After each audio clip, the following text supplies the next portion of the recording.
नमस्कार मंडळी, मी आमच्या आपटी गावातील शेतकरी आहेत विलास कदम यांच्या शेतामध्ये आलो आहे भेट देण्यासाठी। तर या ठिकाणी त्यांनी अशी केळीची लागवड, केळीची झाडं, तशी नारळाची झाडं, आंब्याची झाडं वगैरे लावली आहेत। तर मंडळी या ठिकाणी आता हापूस आंब्याची पण काही झाडं लावलेली मला दिसून आली आणि ह्या झाडांना इतका चांगला बहर आलाय की बोलायचं कामच नाही।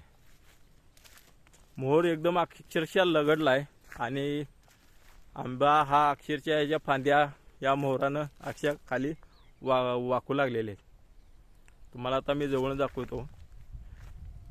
अशा पद्धतीनं जे मोहर आहे ते मी आता पहिल्यांदाच बघायला लागलोय।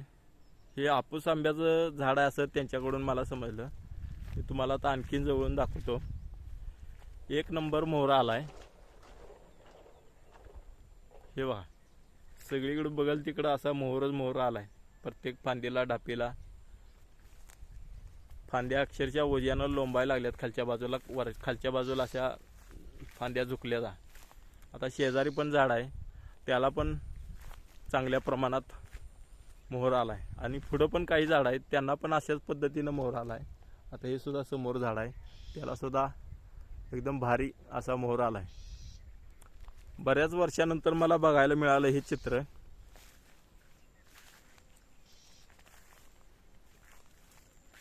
आता थोडं ढगाळ वातावरण आहे, हिवाळ्याचे दिवस आहेत, त्यामुळं मोहर गळायला लागलाय।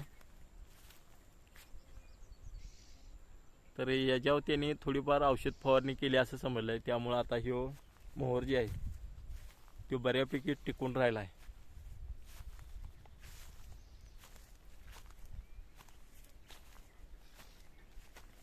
तर मंडळी, ही माहिती कशी वाटली हे मला कमेंटमध्ये नक्की सांगा आणि तुमच्या इथं अशा पद्धतीचं झाड असेल तर त्याच्याबद्दलच्या तुमच्या नेमका काय आयडिया असतील तर ते मला कमेंटमध्ये नक्की सांगा।